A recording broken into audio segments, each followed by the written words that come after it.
Almost big స్క్రీన్‌లో మిమ్మల్ని చూసి 2 ఇయర్స్ అయిపోతుంది. మీ ఫ్యామిలీలో మాత్రం చాలా ఈవెంట్‌ఫుల్ జరిగినియి. అండ్ ఎందుకు ఇంత 2 ఇయర్స్ గ్యాప్ ఎందుకు తీసుకున్నారు? అండ్ మూవీ రిలీజ్ కూడా చాలా ఆల్ ఆఫ్ సడెన్ అనౌన్స్ చేసేసారు సర్ప్రైజ్‌గా.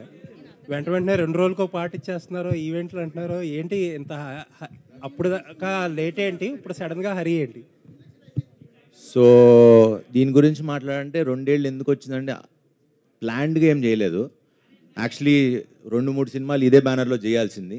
బట్ ఈసారి నేను మీకు లాస్ట్ టైం మాట ఇచ్చినట్టు, లాస్ట్ టైం మీరే ఇంటర్వ్యూ చేసినట్టున్నారు, లాస్ట్ టైం మాట ఇచ్చినట్టు నేను ఇక్కడి నుంచి ప్రతి సినిమాకి రెస్పాన్సిబిలిటీ నేనే తీసుకుంటా.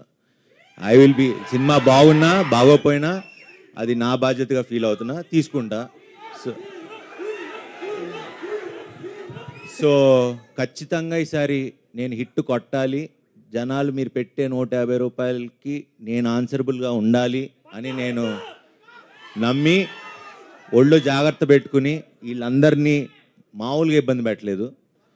చాలా హ్యాపీగా ఎంజాయ్ చేస్తే ఏం చేయలేదు. చాలా కష్టపడి గొడవలతో ప్రతిరోజు ఇప్పటికీ గొడవ పడుతూనే ఉన్నాం. ఆ ఫైట్ ఎప్పటికీ నడుస్తూనే ఉంది.